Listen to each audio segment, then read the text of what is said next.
Things just got real after a devastating injury update for Damian Lillard. Giannis Antetokounmpo's future in Milwaukee has never been more in question, and multiple analysts are coming out saying the San Antonio Spurs are a prime destination. The Spurs have never been in a better position to make a move for a superstar like Giannis, and the betting odds reflect that. We have to dive into what the betting odds are, what analysts are saying, and the actual outlook on the future of the Milwaukee Bucks from both sides. A bunch of stuff that we got to get into on this episode of Spurs Digest. But before we do, guys, quick reminder, 63% of you watching these videos are still not subscribed. We got Spurs content coming nearly every single day, all off season long, towards the draft, free agency, and even into next season, next playoffs, because you know we're going to be there. I want you guys to join the ride with us. We're trying to hit 6,500 subscribers in the month of May. Thank you for being here. Let's get straight into the video. We're not going to dilly-dally. We got to jump right in. And, of course, this is brutal. I mean, I hated reading this news after what, we saw in the game.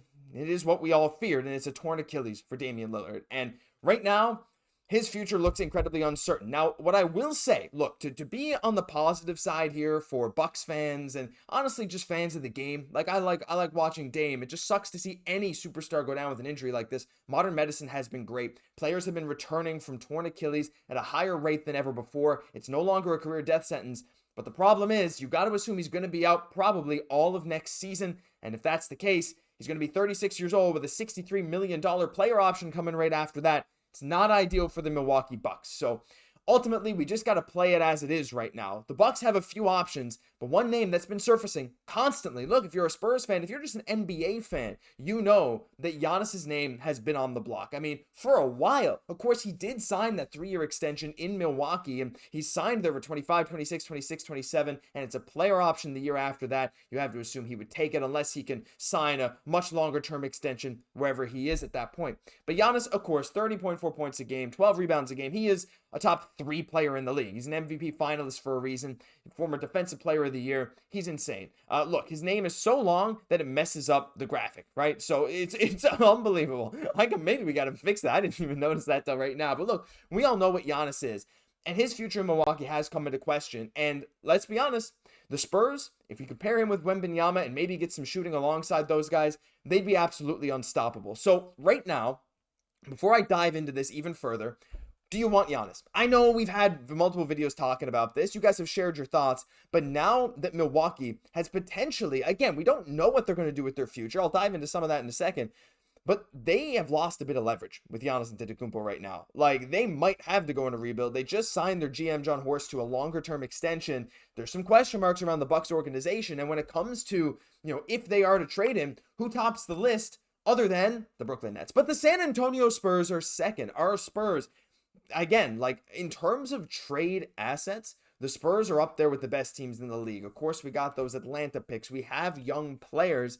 And if there's any team that has the capital to do it, any team that's in a position to take in an MVP caliber guy and pair him with 2 guys who are one in their early 20s, one in their late 20s, to just make a push for a championship now, to mold their guys, right? As Giannis would be coming out of his prime, Wemby would just be entering it, Fox is just starting to fall out. You get 3 of these guys who are all amazing at the same time. One gets better as the other gets worse. The timeline makes a lot of sense. But look, the Lakers are here. Yeah, how? The Miami Heat and the Toronto Raptors, Brooklyn Nets at the top, but it's the Spurs right after, because the Spurs are that team. We love bringing in international players. That's just one thing we love to do, and I think Giannis would be a fantastic Spur. There is the problem, though, that Bucks fans don't want him to go. Giannis has said he probably wants to stay, but this changes things, right? And we got Keith Smith here coming out after this Damian Lillard update saying it's harsh, but the NBA can be harsh. The Bucks could now have the cover, per se, to trade Giannis, right? Knowing that Damian Lillard is going to be out probably for all of next season, Giannis is just going to be one more year into that contract. He might not exercise his player option after. Again, question marks. Really only Giannis knows what he's going to do. But regardless, he said Horst, their GM, is locked in long-term to lead the rebuild. Giannis gets to go compete for a title while the Bucks get a haul. Dame rehabs for the year, then you figure it out. It sucks that we're here, but we are here. And I think this is a very reasonable take. As a neutral fan, as a fan who wants Giannis, but a neutral fan in terms of Bucks fandom, I should say, this is probably what I would want if I were them. They got the championship. They're pushing that limit as to, how much can you endure to say that a championship was worth it? And I think they'll all say, look, that run 2021 was absolutely worth it. They sold their souls for it. Their veteran guys are not doing great. Lopez is playing horrible. This Kuzma trade, Middleton is crazy. Kuzma's playing horrible in the playoffs. But They won a title, so it doesn't really matter. But you have this side of the argument that I land on, and maybe you guys do too. Let me know down below, where it's like, look, you're the Milwaukee Bucks. Dame is probably out for a year. You have a chance to kickstart your rebuild like very few teams have the opportunity to do. You can get Giannis is under 3 more years of control. You can get an absolute haul for him, as much as you want, to just start this rebuild, let Dame recover, play out that last year, and just get a head start. Or you could take the other side, like Bucks Nation coming in on Twitter. Bucks fans, right? Look, if Giannis doesn't ask out, don't trade him. The Bucks lucked into a top 15, at worst, all-time NBA player that wants to stay in Milwaukee. You could argue top 20. He's up there somewhere. 2026 will suck. Ride it out. Get creative. Rebuild and shoot for a 2022 Warriors type of title. Bucks can't even tank without their own picks. And this is also a good point, right? But the whole premise of trading Giannis is to, again, kickstart that rebuild, recoup some of those picks so you can just quickly get going, right? The Bucks had some young talent. I mean, look, that Marjon Beauchamp didn't work out. Kevin Porter Jr.'s been good, but he's not that young anymore. So anyway, like the Bucks are in an interesting spot when it comes to young players, but like the future does look bleak if they can't fill in this roster to fill that void for Damian Lillard. Could you endure this for another year? You could. Lillard maybe gets back to full strength in 2026, 27. You hope when he's 36 years old and losing a step, and Giannis Antetokounmpo is now at the end of his prime.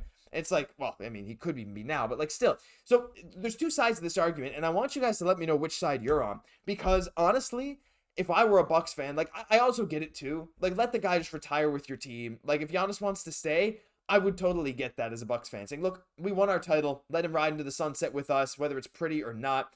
It is what it is.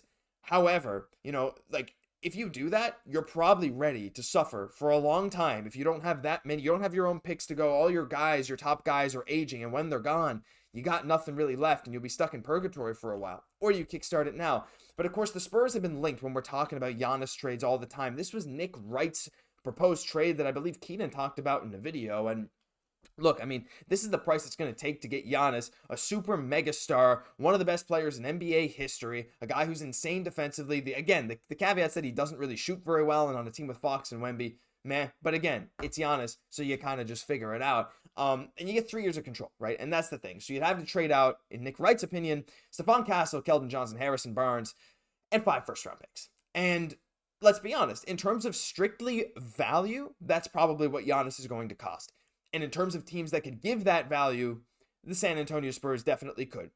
The thing about this trade here, and Keenan did a great breakdown of this. The Spurs aren't giving up any of our own picks, right? If you can land Giannis without giving up any of your own picks, to me, that is probably a win. And you won't be looking back in the future saying, wow, that was a crazy overpay. Probably not. The problem is Castle, right? Like, when it comes down to something like this, I need to hear your guys' opinion on this too, because I was more on the fence on this exact trade than Keenan. And I'm not going to dive too deep into this trade because we've talked about it before, but it's one thing to like mortgage your entire future for like 3-4 years right now.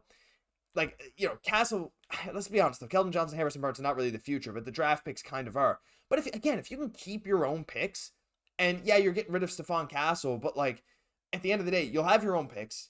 You won't have Castle, but you'll have an MVP caliber guy. That's probably worth it if the Spurs win a title or 2 or 3 in the next little while, right?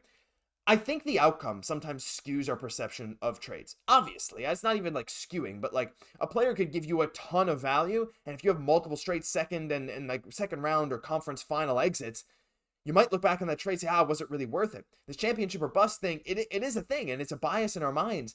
I think that trade would make the Spurs obviously a championship contender right away. But honestly, the Spurs have been able to pull off trades so far. Again, that Fox trade, he did want to go to San Antonio, so there was a bit less leverage for Sacramento to get more from the Spurs. But when we didn't have to give up any of the guys that we didn't want to give up, talking Vassell, talking Castle, talking Sochan, none of those guys in that Castle trade, or in the Fox trade, it seemed like, dang, the Spurs just kind of fleeced the NBA. And I'm just saying, now with the Bucks losing a bit of leverage, if they have to move Giannis, they feel they have to do it to kickstart the rebuild, you might be able to get him for slightly cheaper. But on the other hand, every single team in the league that can try to put together a package for Giannis will. So there's going to be a lot of competition. I want to hear your guys' thoughts. To me, it's just got more real for the Spurs. If this is going to happen, if Giannis is going to get traded, I think the Spurs are right up there with the front runners. The Nets too, but the Spurs have a lot more, a much more appealing outlook for their team. Not that that necessarily matters in a trade, But again, the Bucks might want to do good by Giannis if he gets shipped out. This is all a big if, but it's fun to speculate. It's fun to dream, right? Let me know your thoughts on all this down below, because that'll do it for this episode of Spurs Digest. If you enjoyed, leave a like, comment, and most importantly, subscribe to the channel. Don't forget, guys, over 60% of you just come back to this tab if you clicked away, you're doing laundry, folding laundry. Just double check if you're subscribed. If you're not and you don't want to, no problem. If you're not and you do want to because you want to stay up to date, hit the button down below. I've been your host, Josh Gosse, and I'll catch you in the next one.